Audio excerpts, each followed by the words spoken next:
Welcome back to another episode of Cryptocurrency Chat. I am your host, Jake Jeverelli, and tonight, my co-host is Cryptolissa. John is out on vacation, and we hope to see him back probably in 2 weeks, so I guess I should say hello to my co-host, Cryptolissa. How are you doing? I'm good. How are you? I'm doing pretty well. I'm grateful to be able to do the show tonight again, and for the next 2 weeks, as I'll be hosting, as I said.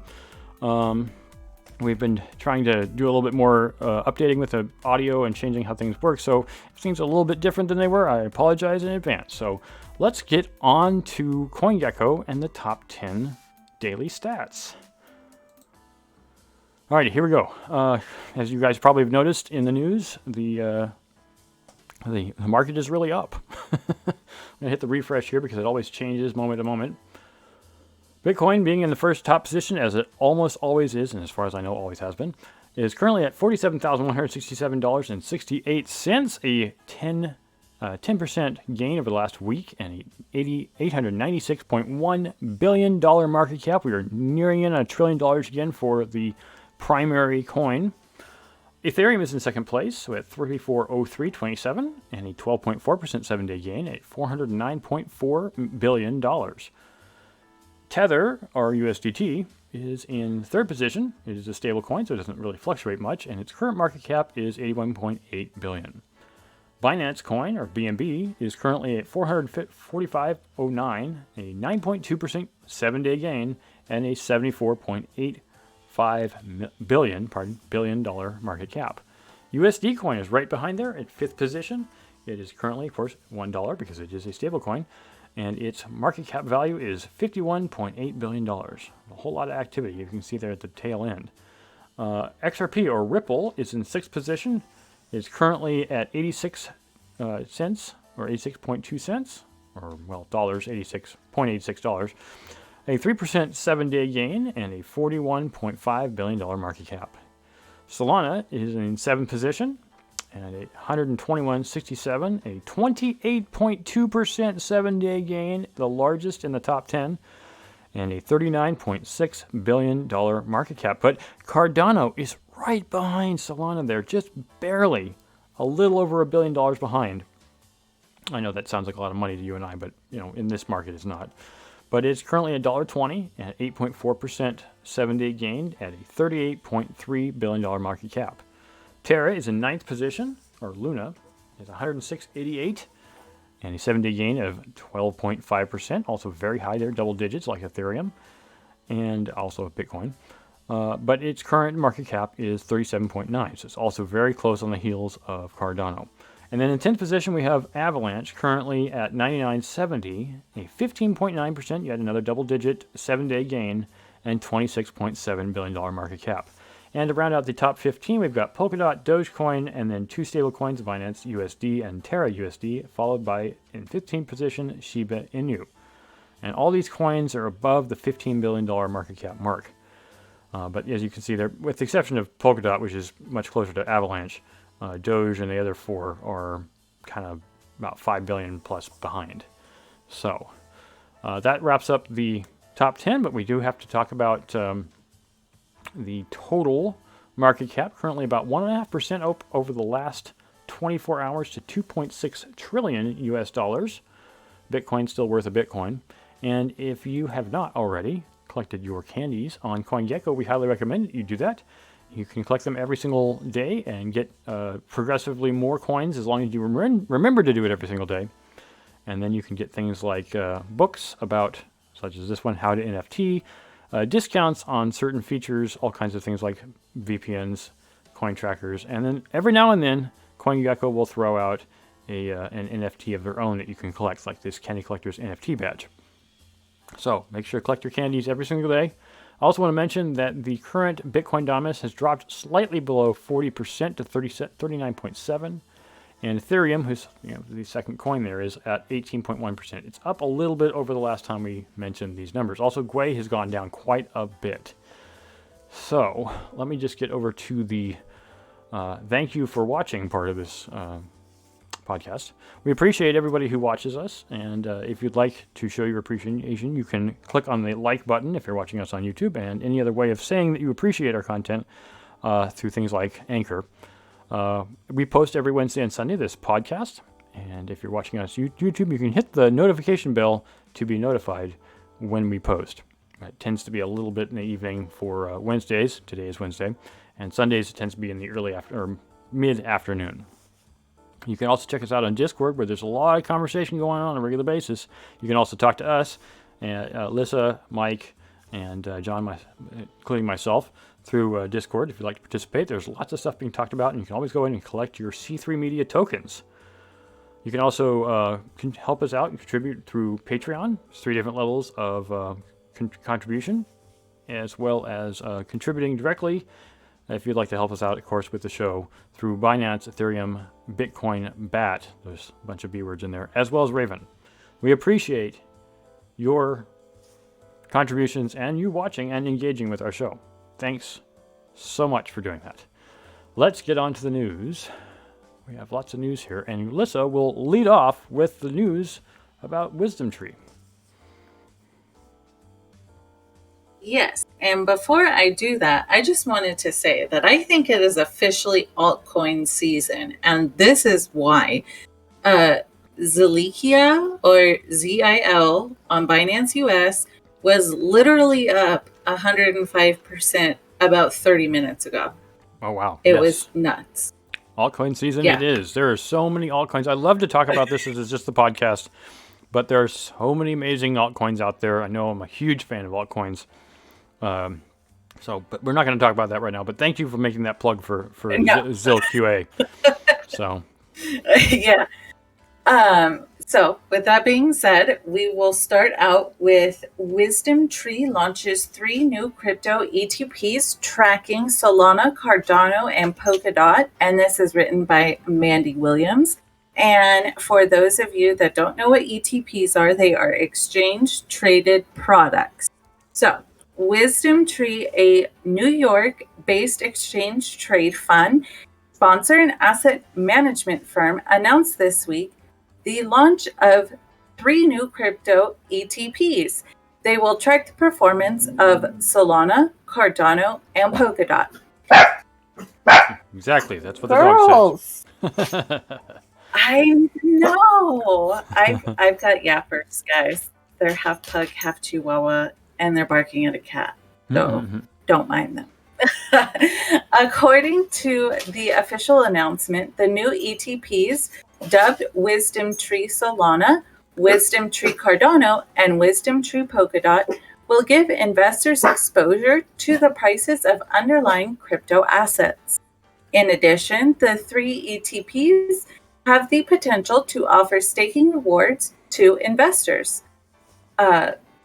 Solana, or SolW, ADAW, and .w are already trading on Bourse Extra in Germany and 6 in Switzerland. Wisdom Tree also plans to list the 3 ETPs on Euronext exchanges in Paris and Amsterdam by the end of March 2022. The firm also noted that investors can access the digital assets through its diversified crypto basket ETPs, Wisdom Tree's crypto market, and Wisdom Tree crypto altcoins. Wisdom Tree has now launched a total of 8 crypto products. These include Wisdom Tree Bitcoin, Wisdom Tree Ethereum, Wisdom Tree crypto altcoins, Wisdom Tree crypto market, and Wisdom Tree crypto mega cap equal weight ETPs. So that was a mouthful. Yeah, every single time she says Wisdom Tree, make sure to take a shot. You'll be drunk before the end of the episode. Yes. Jason Guthrie, head of digital assets, Europe, Wisdom Tree, noted that the ETPs will help drive institutional adoption of cryptocurrencies. As such, the firm will continue to expand its product offerings to make it easier for investors to gain crypto exposure. Quote, we want to provide investors with a range of crypto asset exposures, whether that be through diversified baskets or single trackers. A key component to our approach is launching strategies which will resonate with institutional investors. These need to be crypto assets which are liquid enough for institutional use, are supported by the ETP market participants, and have clear use cases. End quote. And this was Jason Guthrie. Crypto ETPs are becoming more and more popular, especially in Europe. Just last week, Fidelity International listed new Bitcoin ETPs on the SIX Swiss Stock Exchange.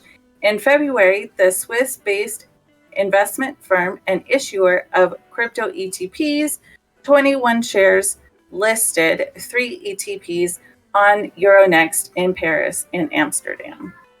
So, like, the real cause or concept here of the ETP is this exchanged traded product, as was noted in the beginning, is it makes it easier for people who don't own a crypto wallet to get into crypto, in effect, because they're trading at the same rates that the crypto itself trades. But you could just use US dollars or euros or whatever it is you want to buy that with. And then, of course, it does also, to some degree, protect you from the rise and fall of that original product. So a lot of people are very excited about the idea of having exchange-traded products available to them outside the typical ownership of Solana, Cardano, and Polkadot, as it were with Bitcoin. So, yeah, just the kind of the ideal is kind of putting a little bit of a wall between the dangers, or risks rather, of owning the actual Solana, Cardano, or Polkadot, etc., whatever there will be. And it kind of does tie the stock market, in a sense, to crypto. So, continuing on with the news, we have Opera announces support for Solana, Polygon, StarkX, and others. This article is written by Arun, I can't pronounce this guy's name correctly, Srivastava. In a major push to Web3 browsing experience, Opera will now support 8 leading blockchain and Layer 2 networks, as well as some decentralized apps, or dApps. These include Solana, Polygon, StarkX, Ronin, Celo, Nervos, and IXO. Opera users can access these networks and various features, including DeFi, through Opera's latest Web3 browsing and wallet solutions. Quote, from now on, users get access to the vast ecosystem of Polygon or Solana dApps, or the benefits of Layer 2 DeFi via Starkware-powered Diversify. They can also tend to their Axies, that is, Axie Infinities, by accessing Ronin, the company said in a blog post on its site. By bringing Polygon and StarkX onto its platform, Opera helps its users benefit from lower gas fees and faster transactions. Integrations of various blockchain and Layer 2 networks allow Opera to, quote, remain chain agnostic, end quote, and help it, quote, onboard millions of users, end quote, seamlessly to Web3. Another quote here. Ever since we started in Web3 space, 2018, we've been sealing partnerships with the most popular and cutting-edge blockchains and Web3 domain name providers, end quote. The blog quoted Jorgen Arnesen, the EVP mobile at Opera, as saying, Opera's crypto browser project for mobile and desktop was shipped in mid-January 2022, called Crypto Browser Project. It sounds like it's named what it is. Its features include built-in dApp support and non-custodial crypto wallet. Promising a Web3 browsing experience, the beta version of the Crypto Browser Project is a precursor to the, quote, next generation of the web, end quote. And yet another quote here. The Crypto Browser Project provides the ultimate all-in-one, fully dedicated Web3 browsing experience. Julian Snyder, oh man, I'm going to butcher this, I apologize. Zen Delores, global communications lead, Opera, said in her blog. Pardon me. Yeah, my mouth is all messed up from pronouncing weird names. Opera has been priding itself as the world's first native Web3 browser with built-in crypto wallet since 2018, when it introduced these features as part of its browsing experience. In a move to remove low-speed and high gas fee bottlenecks in DeFi functions, Opera integrated Starkware-powered Diversify last month. The browser's support for Polygon and Diversify, formally announced today, has been a work in progress for the past few months. Meanwhile, the race to win a major share of the emerging Web3 has witnessed an incessant inflow of funds into the space. Former A16Z partner Katie Huan was in the news last week for raising $1.5 billion, the largest by a solo female founding partner so far, to invest in crypto and Web3 projects. Similarly, Yuga Labs, the company behind the Bored Ape Yacht Club, or BAYC, raised $450 million last week to invest in the metaverse and Web3 projects. So, I personally don't use Opera a whole lot, probably not as much as I should. I do, as you can probably tell just from what we're doing here, literally use the Brave browser on a regular basis, which does actually have its own wallet built in, not just MetaMask. And so it's good to see Opera using that. Opera is based off of Chrome, so it could be familiar to those who use Chrome already. I hear dog noises. Is that just me? So I guess he's just agreeing with me. I'll let him agree with me. So Opera's utilization here of this wallet functionality and adding the other access tools is really kind of a boon to the new user, because Opera is a browser that a lot of people can use or do use, and is also introducing people to the idea of what crypto can be and the future functionality therein, like DeFi and Layer 2 functionality. So it's kind of neat to see them delving into that and, of course, announcing it so people will know. So I'm grateful. Continuing on with Opensea reveals the Solana integration date. Yes, so this is written by Dimitar Zanzarov. The leading digital marketplace for non-fungible tokens, Opensea, announced it will start listing NFTs minted on the Solana blockchain. The development will see the light of day in April. Opensea disclosed the news in a recent post on Twitter. The video, dubbed "The Best Kept Secret in Web3," shows enthusiastic users who believe Solana's integration will be huge. Others think that the endeavor is a smart move, by which the marketplace will catch the blockchain protocol's praise. And there is a video of the Twitter, a video from Opensea on Twitter. The video failed to mention the exact date of the integration. However, Opensea revealed this will happen in April of 2022. Once completed, Solana will become the third Layer 1 and fourth blockchain network whose NFTs can trade on Opensea. The previous three being Ethereum, Polygon, and Clayton? Yes, Clayton. Clayton. I've never heard of that. The first rumors about such a move appeared at the beginning of the year. Back then, the tech blogger and app researcher Jane Manchun-Wong tweeted that Opensea is working towards Solana integration and Phantom digital wallet support. And you can see that tweet in there as well. When it comes to minting non-fungible tokens, Solana is among the main networks artists prefer. In recent months, the protocol has become a significant competitor to the leader Ethereum. I wonder why. Despite falling behind in terms of sale volume, Solana has some advantages over its rival. It uses a consensus mechanism called proof of history, which enables it to execute transactions with high throughput. Throughput. More than 60,000 transactions per second. In comparison, Ethereum can currently process up to 15 TPSs for now. Yeah. Minting NFTs on the Solana network is also cheaper. The gas fees are lower than Ethereum's, making the blockchain protocol environmentally friendly. Yeah, well, Solana is entirely proof of stake, so it's not really. Of course, Ethereum will be very soon, like literally. It'll be a big event when Ethereum moves all the way over to version 2.0. But yeah, Solana is a great tool. Now, I will make one caveat to this.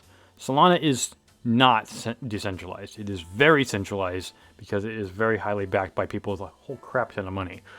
So even though it is effectively an Ethereum killer, or at least that's what it's intended to do, it's not really what Ethereum set out to do originally. So it's awesome to see, 60,000 transactions per second, very helpful compared to Ethereum's ridiculously tiny 15, and of course it's even worse for Bitcoin. But there are layer 2 solutions. Arbitrum's one of them, and those are roll-up solutions where you do a bunch of transactions, roll them up, and stick them on the blockchain. And those things do help because they're layer 2 and they work very well. But most people don't use those techniques necessarily to do transactions. The other thing I was going to note is that Ethereum itself currently is 17 terabytes. If you want to download the whole Ethereum blockchain, you better have a gargantuan storage space. I mean, there are 20 terabyte hard drives out there, but oh my goodness. Bitcoin's not even nearly 17 terabytes? Yep, 17. Jesus. That's last I heard. Yeah. It's ridiculously hard to store in the entire chain because there's just so much stuff attached to it. So, yeah, I think the largest after that is Bitcoin at 330 gigabytes. So, and that's ironic because Bitcoin was first, right? It's been around a lot longer than Ethereum. Anyways, it's good to see. I'm actually quite interested to see the NFT activity on Opensea with Solana. And then other things. I mean, Polygon's already there. Polygon's a great way of trading. If you want to trade Ethereum, use Polygon, particularly for NFTs, because it's so much cheaper than, especially since we're talking about smart contracts. If you're just trying to send Ethereum from one wallet to another, that doesn't cost very much, and it's pretty quick. If you're trying to trade a smart contract on Ethereum, you'll be hard-pressed to get less than $100. So this is the one thing that John and I were talking about, I think, a couple of weeks ago, was he was really excited to start using the Polygon chain to do games like Ethermon, because now Polygon supports it, and now you can actually play Ethermon without basically, spending $100 per transaction. So, Polygon makes Ethereum playable again. Of course, there's plenty of other chains you can make. There's Axie Infinity, of course, is one, but Total Mayhem, or CryptoToads, is coming out pretty soon on Dynamo, which, when it comes down to the cost of actually playing the game, is negligible. I mean, you could literally, every single move, every single upgrade, every single modification, everything you do, including trading toads, you won't even notice the price. You honestly wouldn't even know you were paying anything. So it's kind of, this is one of the things I was thinking. I'm not trying to stray too much from this OpenSea integration thing here, but to try to talk about the concept of what the advantages Solana offers is the speed and the cost. It would be neat to see somebody use smart contract on Dogecoin, because Dogecoin is stupidly popular, even though it's pretty much useless. But if somebody made a fun smart contract, game on Doge, like a Doge game that basically used different versions of dogs to do the same thing that you do with Axie Infinity or Ethermon, I think people would play it. So I have heard that smart contract stuff is going to happen on Doge, but I don't know if it's happened yet. So we'll see. Continuing on with the news, Sky Mavis Operations Officer, or COO, vows to compensate victims in the $600 million Ronin hack. Ugh, that really hurts. Andrew Thovelas writes, Sky Mavis, the company behind the popular blockchain game Axie Infinity, which I mentioned earlier, has proposed to reimburse victims after the $625 million in crypto was stolen from its underlying blockchain Ronin. Yesterday, the Ronin network suffered its largest DeFi attack in the history of crypto, and I'm sure someone will try to beat it, with over $624 million in Ether and USDC being drained from a critical blockchain bridge. The blockchain bridge allows holders of the assets on the blockchain to swap out their tokens for equivalent assets on other chains. Example, swapping ETH on Ethereum for wrapped ETH on Ronin. Unfortunately, they create massive honeypots for hackers to target in an otherwise decentralized ecosystem. In fact, Ethereum founder Vitalik Buterin has written at length about why the future of crypto may be multi-chain, but not cross-chain, due to the security vulnerability of these bridges.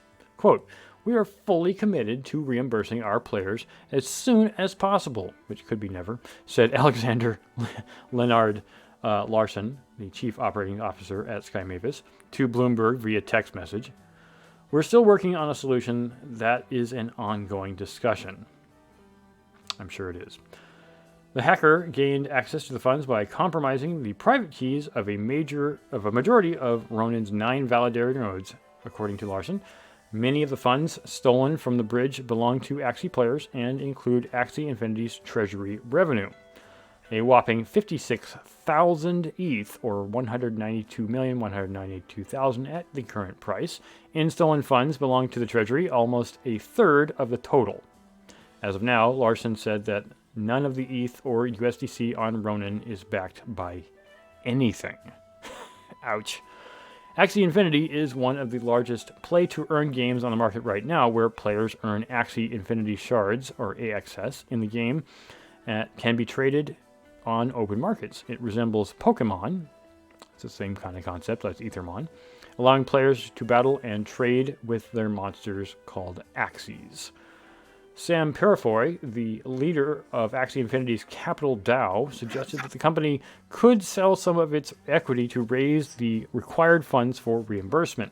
They could also sell some of their AXX tokens in bulk to the game's major players at a discount rate, or liquidate funds from its $1.6 billion community treasury. So it does have some cash. That's good. Good to see. However, Rishabh Rai, the leading investigator for blockchain analyst Merkle Science, claims that the chance of recovery from this hack is low. Quote, "When we look at the biggest crypto hacks and heists out there, it's very rare that the funds get returned," quote, end quote, he said.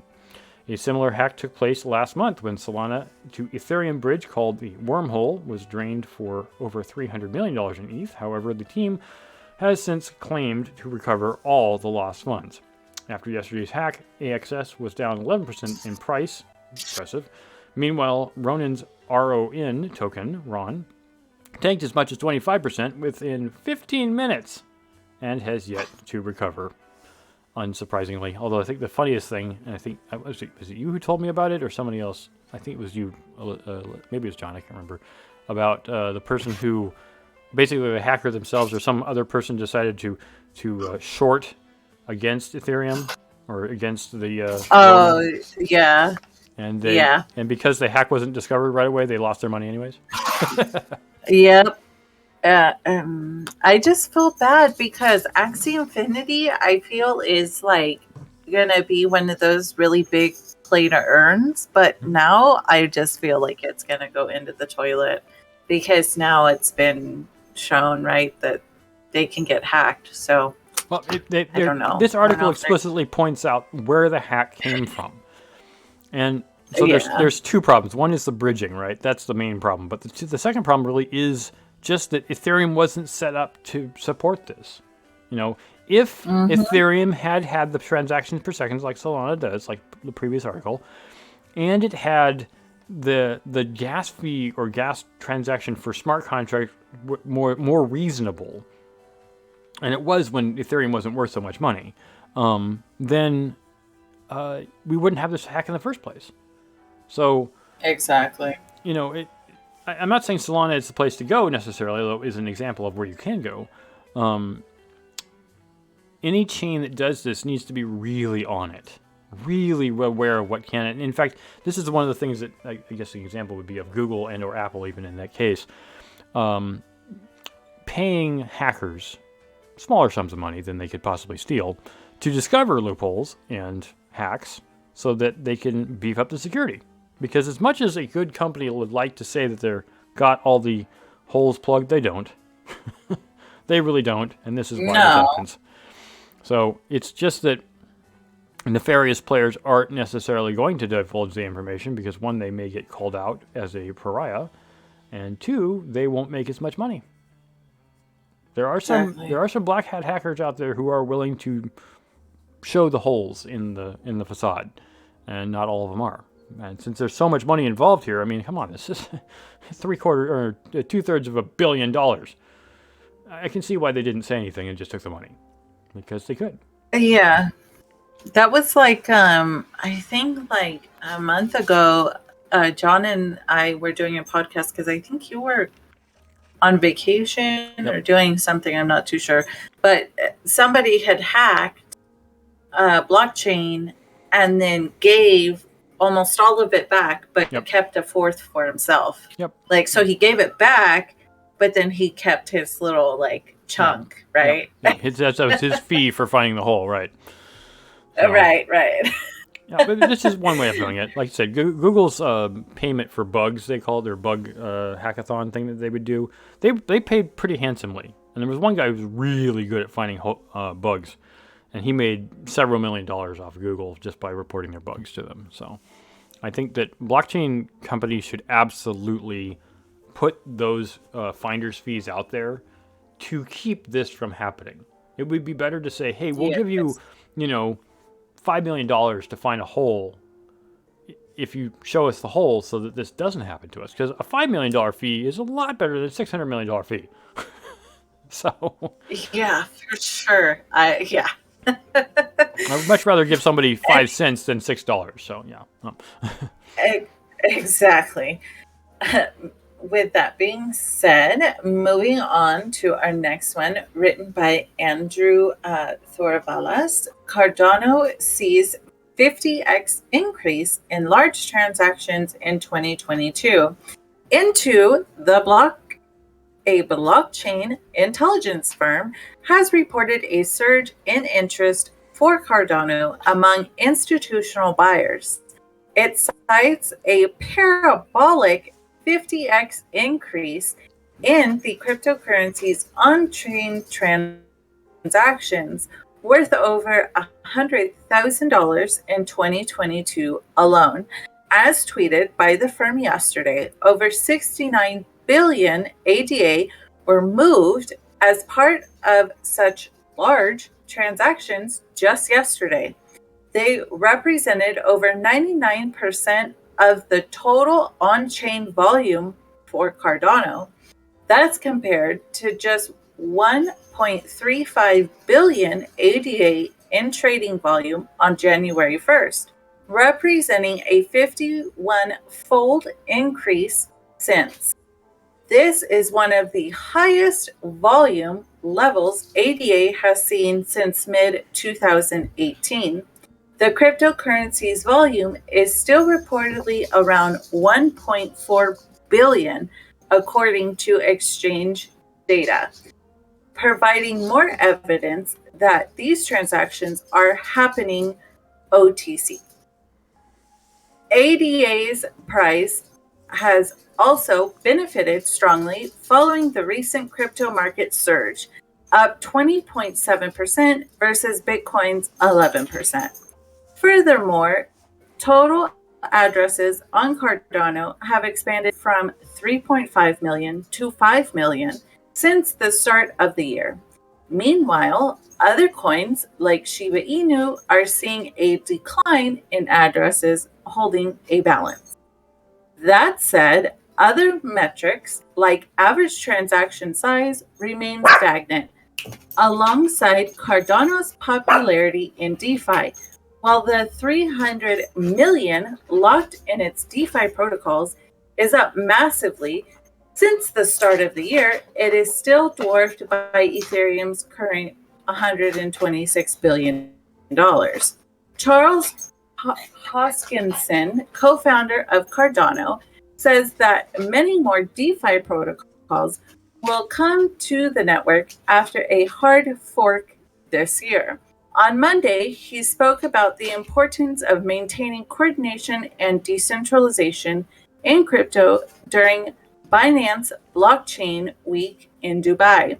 Quote, "There are two paths before us," he said, citing one path of integrity and decentralization as opposed to another of high centralization and custodian.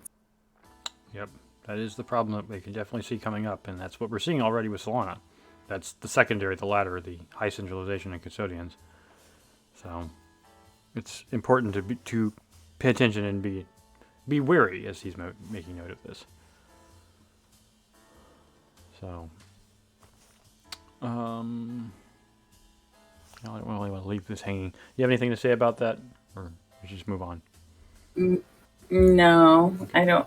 Moving on. I mean, I think it's cool that Cardano is like coming up in the world, but I don't know. Find it's good. I have actually several friends who invested pretty heavily in Cardano and were really disappointed when it dropped a lot. So if it could return to even $2 in value, I think, what was the current Cardano price? Back to CoinGecko real quick here. $1.20. Yeah, I had a friend who bought in at $1.80, and he's really looking forward to Cardano getting back to closer to $2. Yeah, and the percentage-wise it being up, it's so funny to see that it's like, oh, it's up 20%, and then it's like, okay, and then it says like Bitcoin's up 11, but I feel like the Bitcoin 11 is way more than the Cardano 20. Yeah. Dollar-wise, yes. Dollar-wise, it's a gargantuan size more because Bitcoin's so much more value. But so continuing on here with the biggest ever hack. Well, we already talked about this. Sky Mavis, was one who was doing it. But let's just go in more into detail here. Jordan Lineshev. The biggest ever crypto hack. What happened in the Ronin bridge attack? The Ronin network, a critical bridge chain that powers Axie Infinity, was attacked, and this resulted in 173,600 Ethereum, or 25.5 million, and 25.5 million USDC, equating to roughly $600 million. Since the breach occurred on March 23rd, which was only a week ago, stolen funds have flowed into FTX, Huobi, I can't pronounce that, and Crypto.com, which have all vowed to take actions to trace the funds. Binance said it had temporarily suspended withdrawals and deposits on the Ronin network. Sky Mavis, the company behind Axie Infinity, said it would compensate online participants who lost funds during the attack against Ronin systems. According to the analysis conducted by PeckShield Inc., a blockchain security and data analytics company, the hacker's main address, which I will not read out loud since it is very long, contained a negligent amount of Ethereum that acted as a fee for the later transactions to multiple wallets on centralized exchanges. Later, the attacker transferred the funds to multiple unknown wallets. They used to send roughly 1,220 ETH to an account on FTX, 3,750 ETH to three Huobi's addresses, and 1 ETH to a Crypto.com wallet. However, most of the funds are still remaining at the hacker's main address. And here's PeckShield's tweet regarding, actually I have two tweets. Mistrackers on-chain analysis revealed that the hacker had gradually converted 25.5 million USDC to ETH since March 23rd, but only until March 28th at 2:38, I'm guessing that's in the morning, did they begin to move the funds to different addresses. As of March 30th, there was a total of 180 ETH sitting in 4 wallets under the attacker's control. To support the investigation of the incident, Binance blocked addresses by the potential hacker and had suspended all deposits and withdrawals on the Ronin network since March 29th. That was yesterday. I guess it's yesterday for us, but everyone else, it's 2 days ago.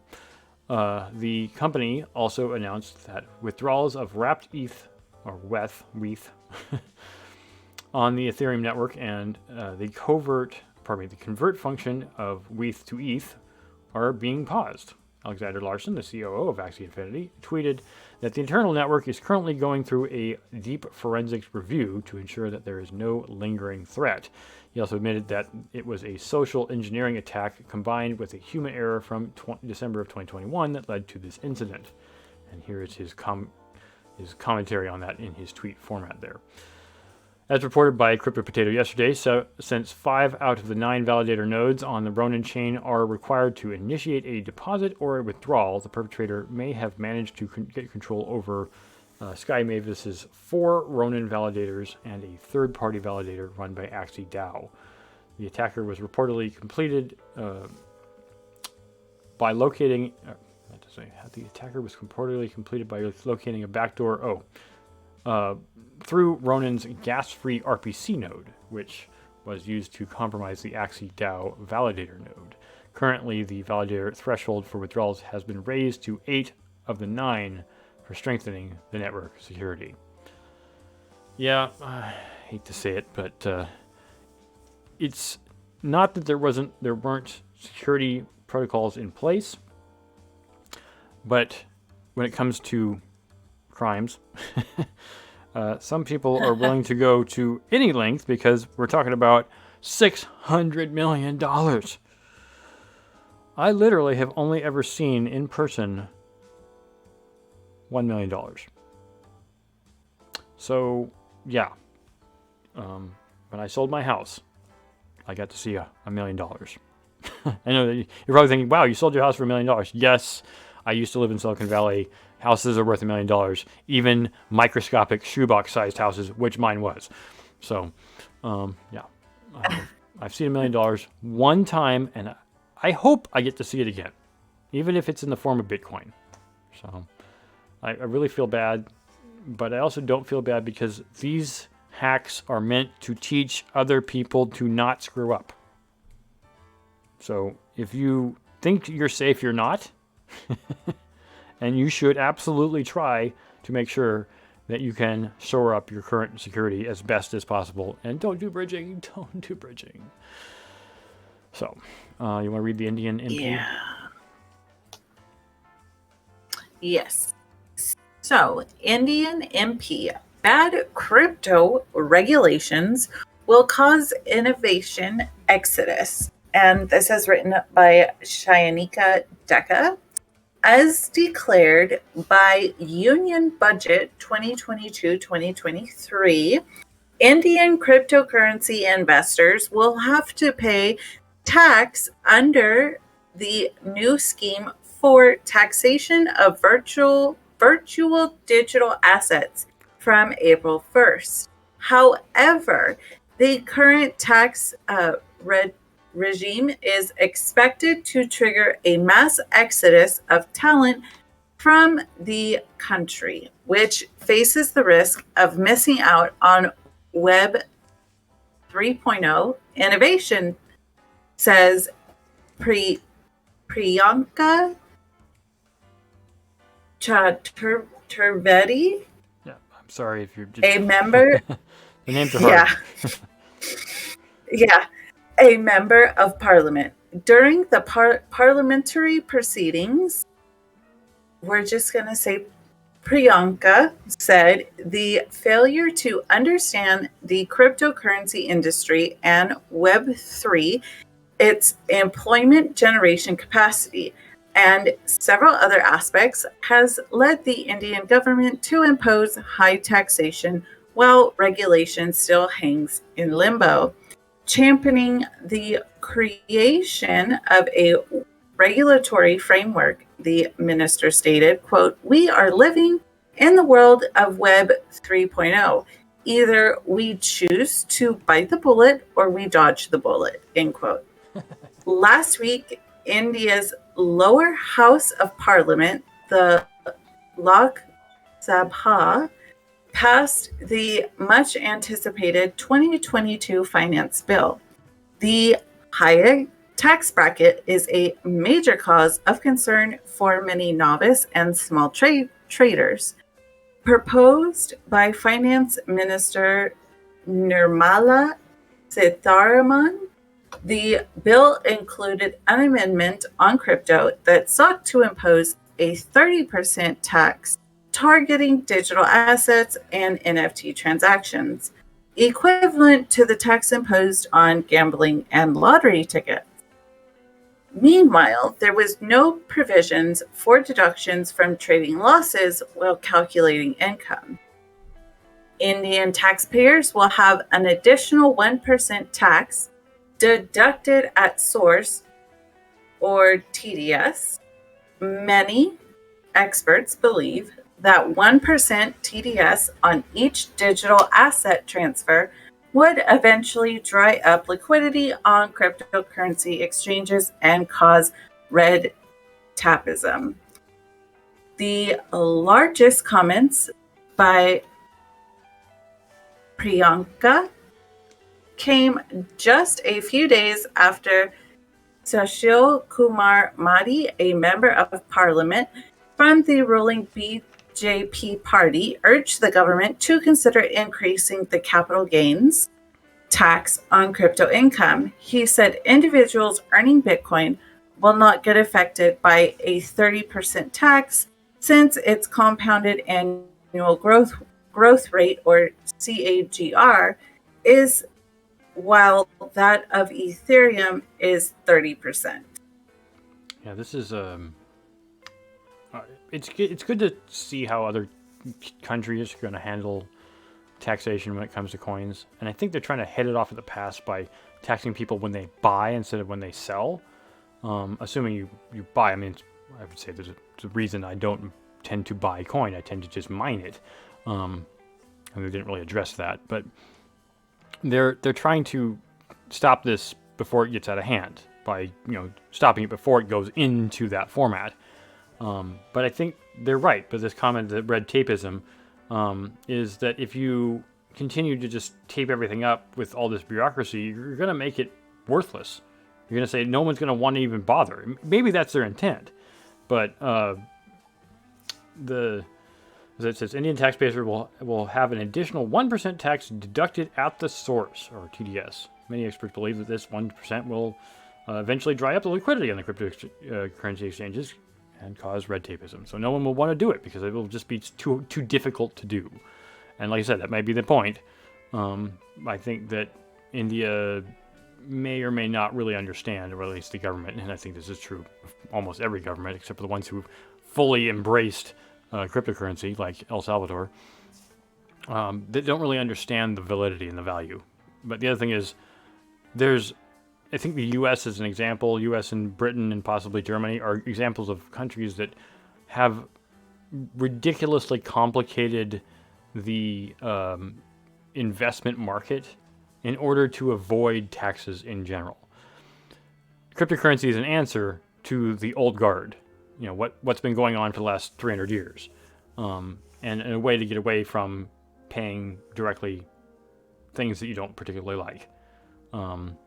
It is a way to skirt the regulations, and well, it just seems like almost every single product outside of just direct stock exchange trading is an attempt to skirt all the rules and regulations that have already been created. So, is it any surprise? Yeah. Not really. No. It's. I don't want to go into too much detail on this, but I do want to say that one of the things that I've found as I've gotten older is I wish there was better management. But I mean, what is the management but the people we elect, right? If we're not electing the good people, we should elect better people. But there is a challenge in doing that because you have to get everybody to agree to elect better people. And sometimes people just vote for the incumbent because it's easier. It's not better, it's easier. And so crypto is literally an answer to the, well, we can't do it the traditional way, let's do it a different way. We'll just make something new over here. And, well, we'll see where this goes. I still believe crypto isn't just for money, but at least on the money side, it can be much more fluid than the old guard methodology of transferring funds. something. I'm not going to go. If I keep talking about it, I'm going to rant about this all day. Let's just move on. Visa unveils program to help creators interested in building businesses with NFTs. This is also by Chayineka Deka. Visa has announced the launch of a new initiative dubbed the Visa Creator Program to support the growth of the maverick NFT industry.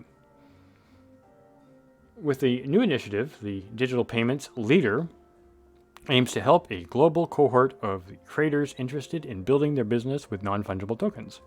According to the official blog post, Visa Creator Program aims to help digital-first artists, musicians, fashion designers, and filmmakers advance their small businesses through NFTs. With each cycle, Visa plans to support a select group of entrepreneurs via the new initiative to educate them on the technology and platforms that form the basis of NFT commerce.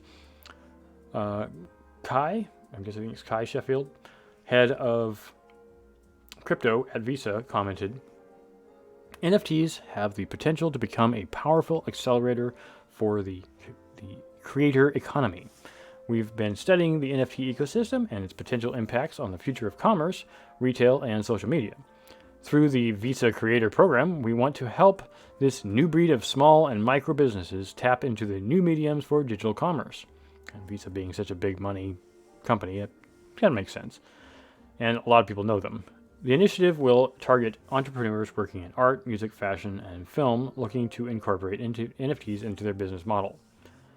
These include both novices, individuals who may have just minted their first non-fungible token, or experienced ones having many successful drops under their belt. It will offer creators technical and product mentorship, community building, access to thought leaders, exposure to Visa's clients and partners, and a one-time stipend to help them kickstart the next phase of growth. Visa dipped its toes in the NFT industry when it purchased a CryptoPunk NFT worth 49.5 ETH, which in August last year was valued at about $160,000. According to Sheffield, the acquisition of CryptoPunk 7610 was made to understand the, quote, infrastructure requirements for a global brand to purchase, store, and leverage an NFT, end quote, firsthand before facilitating the participation of Visa's clients and partners. 2 months later, the company announced teaming up with NFT artist Micah Johnson to set up a program to help creators explore the industry better and leverage various public blockchain networks to develop and sell their digital works. The U.S. multinational financial behemoth, it's a great name for Visa, isn't it, revealed that it intends to provide a connection between creators and its network of payment partners in a way that would benefit the former and help amplify the reach of their audiences and accelerate business growth. I feel like that's a bunch of just keywords in there, but not necessarily any substance. We'll have to see where Visa actually goes with this. I do appreciate, personally, this big company at least claiming that they want to help people. I think they'd rather just make money. But I think it is still a new enough market that even though their interest may be in making money, they're kind of doing this lost leader thing where they're like, we should figure out how this works so that we can solidify ourselves as the go-to place for people who want to do NFT stuff. And then we'll be the shoe-in when people are like, oh, well, Visa, they're that big company. Yeah, they do NFTs too. And people are like, oh, great. We'll just use Visa because it's easier. So. Yeah. That's what I see it as. It is a push for money. Continuing on with the U.S. Deputy Treasury Secretary. U.S. Deputy Treasury Secretary warns crypto exchanges against helping Russia evade sanctions. Wally Ademo? I can't even pronounce. Ademo? I think it's Ademo. Ademo? Yeah. The 15th United States Deputy Secretary of the Treasury warned cryptocurrency exchanges and monetary institutions not to aid Russia to bypass financial penalties. He asserted that the American authorities will detect and punish those that do not abide by this request, the U.S. authorities will hold accountable every sector that tries to help Russia evade financial sanctions imposed on the country after Vladimir Putin's launch of his special military operation on Ukraine. This is what Deputy U.S. Treasury Secretary, we're just going to say Wally, said in a recent interview with CNBC. What we want to make very clear to crypto exchanges, to financial institutions, to individuals, to anyone who may be in a position to help Russia take advantage and evade our sanctions, we will hold you accountable, end quote. Strong words. Yeah, the 40-year-old government official believes that Russia has not been able to bypass the monetary penalties via crypto trading venues or other financial firms so far. However, he assumed that the largest nation by landmass will keep trying and, quote, use every means possible, end quote. Digital asset platforms and all other businesses should know that they cannot escape the scope of the responsible agencies, Wally alerted. Quote, we will come and we will find you, and we will ensure that Russia does not have the ability to get around the sanctions that we have put in place in order to make it harder for them to prosecute the illegitimate war that they have in Ukraine, end quote. Last week, Christine Lagarde, the president of the European Central Bank, issued a similar warning. She asserted that crypto companies helping Russia bypass sanctions will face enhanced scrutiny. The Treasury, which manages all federal finances, has experience with penalizing cryptocurrency exchanges.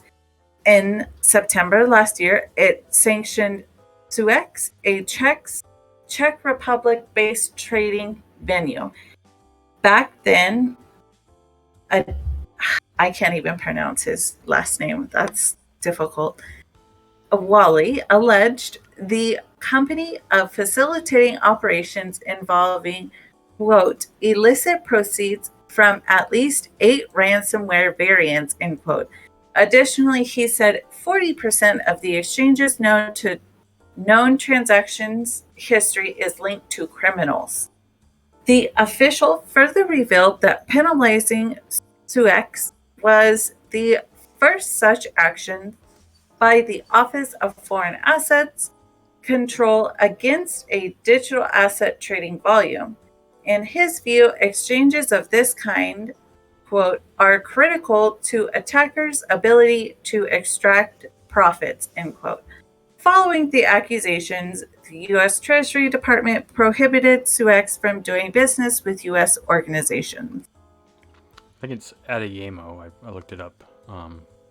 Adeyemo? Wally Adeyemo. I think that makes more sense to me now that I've had to couple times to pronounce it in my head. But yeah, I can see why he's so adamant about this. We're trying to make sure that no one, helps Russia, because we're trying to squeeze them as hard as we can without actually physically attacking them. And really, I remember sanctions being talked about when I was a kid, when we had the war in Iraq in the early 90s, because it was something that it didn't really make sense to me as a child. I was a teenager, early tweens kind of age at the time, and I didn't really just follow what was meant, like what sanctions mean, And at the time, no such thing as social media. The internet was very much in its infancy, so getting information and getting explanation wasn't really something that many people could do. So, and just not as many people just knew this stuff. But the thing I find is that the sanctions really are a new format for warfare, and it it does have a human toll, but it doesn't have the same kind of human toll. So yes, you're going to starve people out in effect by putting sanctions on their country because they won't be able to do anything except what they can do in their own country. But sanctions have taken on a whole different format in this new world that we currently exist in, because the world is so much more dependent upon everyone else. We're not just independent states anymore, independent nations anymore. We are a effectively world nation in a sense. And yet, even though we may not have world government, although the UN is kind of that, we still don't act quite like it. I mean, I guess if we were using like the United States as an example, does California war with Georgia or with Idaho or Oklahoma or something? Not really, because we're quote the United States, but we definitely have our own rules and our own laws. I mean, Texas is very different than pretty much everybody else. Alaska is very different, but it's also really far away. It's also very cold up there, so they have just kind of different ways of living. But it would be kind of weird if Illinois decided to attack Ohio. I think they'd lose, but if they did, the U.S. government would be like, no, you can't do that. And this is kind of what we see the United Nations do. But at least as far as this pertains to this trying to stop U.S. entities from helping Russia via crypto, I get that. Russia's got money, maybe not a lot of it, but they do have money, and people want that money. So, sucks for Russia. Maybe they should stop attacking people. Continuing on. Martin Young writes, MetaMask allows iPhone users to buy crypto with Apple Pay. Now, I will state up front that I'm no fan of Apple, but I believe in this idea. On March 29th, MetaMask announced a raft of updates to its mobile version 4.3.1, and the most significant was Apple Pay integration. The catch is that Apple does not directly support crypto payments through its own platform, so it has to be done via Wire, W-Y-R-E, which does support crypto and integrates with Apple Pay. Users can now also buy crypto with their debit or credit cards, eliminating the need to send ETH to the app in advance. Apple Pay users can deposit a maximum daily amount of $400 into their wallet using their Visa or MasterCard and then Wire API. And here's a tweet from MetaMask regarding that. MetaMask also uses Transact Payments platform to allow users to buy crypto with their credit or debit cards. However, those wishing to use either payment platforms must complete the KYC, otherwise Know Your Customer process, where they ask you where you live and if you're a real person. Using MetaMask on Layer 1 does also incur gas fees. However, even though the firm says it does not profit from them, MetaMask also has its own fees, which are about 0.875% of the transaction, so not quite 1%. One of the other updates was support for gasless transactions, which is when private blockchains or a project or a protocol pay for the gas on the user's behalf. On March 15th, Crypto Potato reported that MetaMask surpassed 30 million monthly active users, making it one of the most popular crypto wallets available today. The news also revealed a $450 million fundraising round for Consensus, the Ethereum solutions firm behind the wallet. March 16th, Consensus CEO Joseph Lubin announced that MetaMask will be launching its own token and its own DAO. There was very little info on the token, but long-term MetaMask users will be hoping for an airdrop similar to Uniswap's airdrop. Being one of the top wallets for crypto trading makes MetaMask a target for hackers and scammers. Cybersecurity firm ESET has recently revealed an elaborate scheme to distribute fake wallet apps to Android and Apple mobile devices. The research stated that the scheme has been going on since May 2021. The fake wallets apps for MetaMask, Coinbase, Jaxx, and Trust Wallet have been disseminated on social media groups on Facebook to target Chinese users. Several of them even made it onto the Google Play Store, but the tech giant removed them back in January. Thank goodness. Thank you, Google, for taking that crap out of there.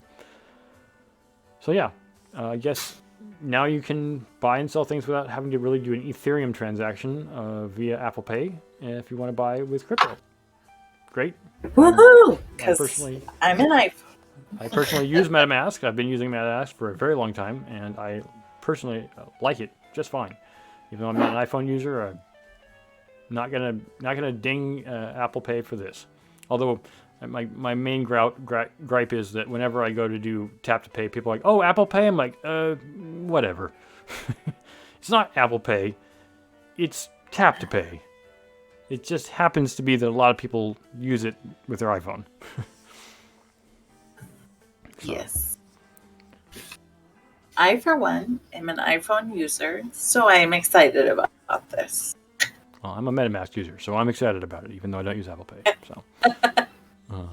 So continuing on with the last article of the night. Do you want to read that, or do you want me to read it? Oh, I thought that was the last one. Well, it was with the U.S. lawmakers e-cash thing. Oh, if you want to read it, you can. I'll do it. I'll go ahead. Okay. So from Jose Ramos, the U.S. lawmakers passed e-cash bill that replicates physical money, leaving aside the Fed. This is kind of interesting, I think. A group of U.S. lawmakers introduced this Monday the e-cash Act, a bill directed to the U.S. Treasury Department to encourage the entity to develop a digital version of the dollar. Are they going to do a CBDC? I think this is the idea. I still don't think it's going to happen for a while, though. But let's continue on. Democratic Representative Stephen Lynch is the principal sponsor of the eCash Act, a legislative proposal passed to the House of Representatives. As per the bill, the U.S. Treasury Department was selected as the most appropriate government entity to develop the pilot program for the eCash instead of the Federal Reserve, the U.S. central bank, so technically wouldn't be a central bank digital currency. Oh well, that's fine. eCash is intended to complement and be developed in parallel to other forms of digital public finance, including CBDCs, Fed account, postal banking, and public banking. In essence, eCash would be a bearer instrument that replicates the same functionalities of the physical dollar in the largest extent possible. According to Representative Stephen Lynch, the main idea of eCash system is to promote greater financial inclusion for low-income U.S. citizens who can afford the minimum threshold to fund a bank account, besides maximizing customer protection, or rather consumer protection, and data privacy. The proposal suggests settling a new way of transacting digital dollars that would differ from CBDCs, which are based on the digital ledger tools that record the transaction data from the sender and the receiver. eCash wouldn't be built using distributed ledger technology, DLT, such as a blockchain. Instead, the digital dollar would operate under new hardware issued and managed by the U.S. Treasury. The bill calls for the entity to design and experiment with eCash devices. They can take the form of a secure clip on their cell phones or a new payment card that would allow users to send eCash balances offline and anonymously. Under the system, reads the bill, funds can be verified via a dedicated or trusted computing environment located on the device itself. Being a bearer instrument means that, in contrast to account-based systems, so if someone loses a device in which their eCash balance is held, they lose their funds as well, same as losing a wallet with money in it. An eCash transaction works by transferring an eCash balance, which is a unique digital representation of value issued and verified by the government, from one secure hardware device to another. The development of the eCash system might be propelled by a rapid growth of digital money globally. One of the examples of eCash devices cited by the bill is a payments card issued by the Chinese government. Boo! As part of the digital yuan rollout.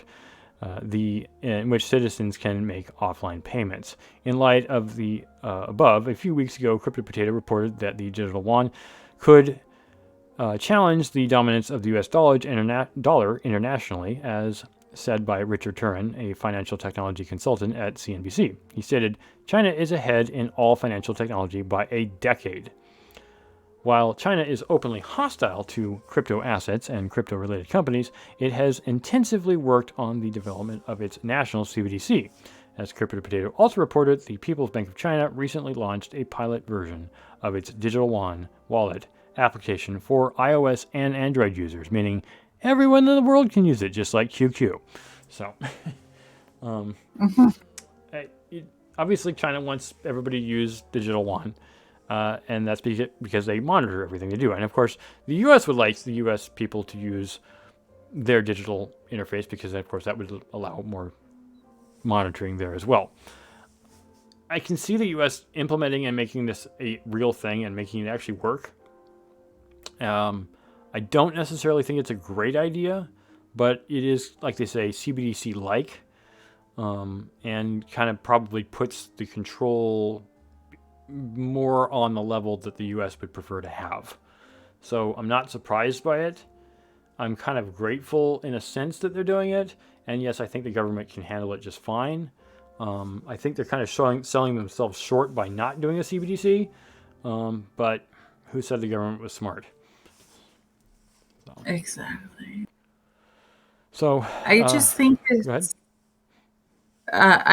it's interesting that they can take the form of a secured chip on their cell phone. So in a sense, I guess we're going back to changing our SIM cards out, and it says, or a new payment card, which I get that. But why can't we go to, like, I don't know. I just see it envisioning, like, the old pagers. Yeah. I could see a more complex version of that. Well, one of the things that still weirds me out today is for one, the number of people in the United States who don't have internet.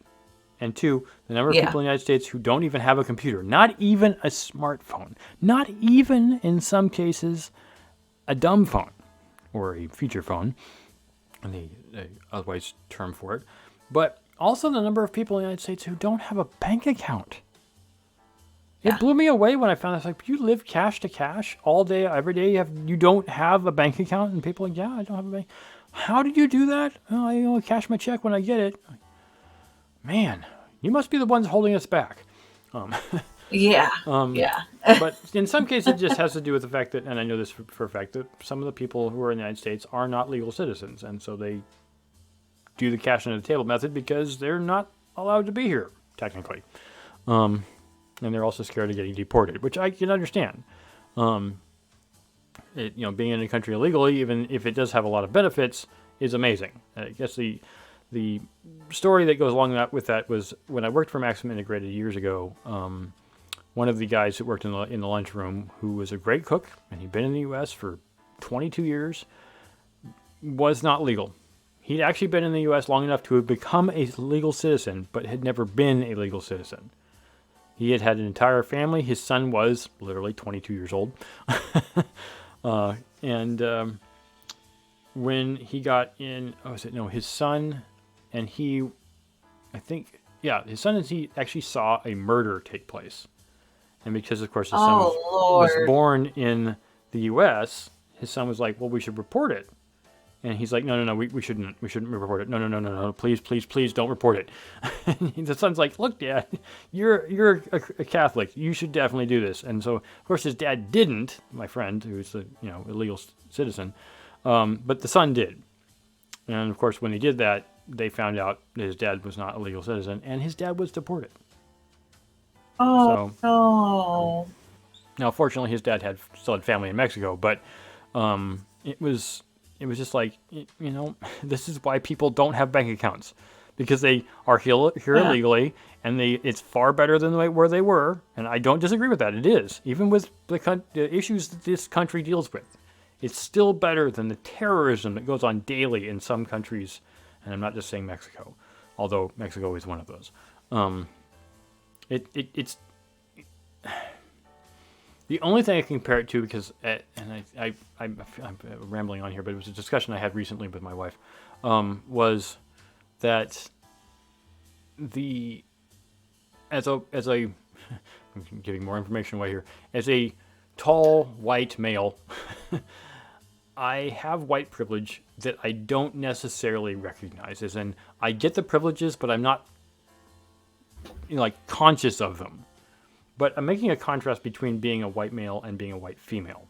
White females also get certain privileges that they may not always be aware of compared to a person who's not white. And And the point I'm making is that I don't experience those issues. As a white male, I can go out at night by myself and walk on the city streets and not worry, for the most part, depending upon where it is, about being accosted. I don't have to worry about my safety. I don't have to worry about being raped. It's not likely to happen. A woman may not be able to, and probably isn't able to do that almost anywhere. And a woman would have to think about those things.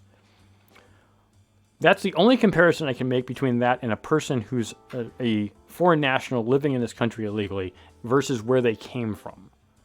Whereas a male adult in a rural section, particularly where cartels are prevalent, cannot live a normal life at all, ever, for fear of reprisal, for fear of being killed, for fear of being, having all your money taken from you at any time. The fear is constant. Probably somewhat worse than for a female. I mean, if a female on the street by herself, but I mean, a female in her home is probably not as worried as someone out on the street, in public. But if your entire life was centered around that kind of fear, like constant fear of just, your life ending or someone coming and taking everything you have, that's the kind of thing a person would be coming to this country to escape, even though as an illegal citizens, they wouldn't be able, they still wouldn't have certain privileges. So what I'm basically trying to get at with this analogy to all that backstory is that people don't have accounts because of those fears, but this eCash system seems to try to supplant that problem. Obviously, they're not going to get illegal aliens, but people who just haven't decided to get a bank account yet, this might be a digital way for them to interact without having to worry about carrying around physical green folding paper in their wallet anymore. Although I still personally think that they're not going to want to give it up because it's still easier to work with. It's not traceable, right? How do you trace $1? You don't. Unless it's got, that invisible ink on it that gets on your hands. So, they use on bank heists. So, sorry to backstory and everything, but there's a reason why people don't use bank accounts, and that's one of the major reasons I've discovered. So, this country is really easy to live in when you come from a hellscape. Anyways, on that note, let me just finish up by saying, if you've made it this far in the episode, we thank you very much. If you'd like to give us a thumbs up for having made an awesome show today, we appreciate it. Thumbs up on or a like on YouTube or any other platform for which you are listening or watching our show, we appreciate it. You can also subscribe if you like and hit the notification bell, particularly those of you on YouTube, and get the podcast on a regular basis. You can also support us, or you can check us out on Discord as well as Twitter. I keep forgetting to mention Twitter. Alyssa is on Twitter a lot. She manages the C3 Media channel on Twitter. You can also get us on Discord, as well as contribute helping us on Patreon or through Bitcoin, Ethereum, Binance, BAT, or Raven coins. With that said, anything else you got to say before we depart here, Alyssa? No. Have a good week. See you Sunday. Yep. See everybody on Sunday. Actually, you're going to be out of town, aren't you? You're going to the Bitcoin conference, right? Yes, but Sunday my best friend since kindergarten is having her gender reveal, and so we do that, and then so I won't be here, and then I fly out with my husband on Wednesday for Miami, which I'm totally looking forward to. But I'm not looking forward to the heat because it's supposed to be 85 with and humid. 60. Yeah. And I live in 110 during the summer, but it's dry heat. Right. I don't do well with humidity, so we'll see how it goes. Yeah, you may be inside most of the time, hopefully. Yeah. Air conditioned building inside in the forum or whatever the venue is. But yeah, so you're going to be having fun. If anyone else is interested, is in Miami for next week, you can meet, if you'd like to, Alyssa and her husband. She'll be representing C3 Media if she's down there and checking out Bitcoin conference. So yeah, that's happening. I'm really excited that you guys get to go do that because it's not a cheap conference. Almost $1,000 to go. Anyways, with that said, let me see if I can actually pull this off the way I expect to be able to do it. Minimize everything over here. Okay. And I will say, That, as John always says right before the end of the show, stack, sats, and hodl. Adios.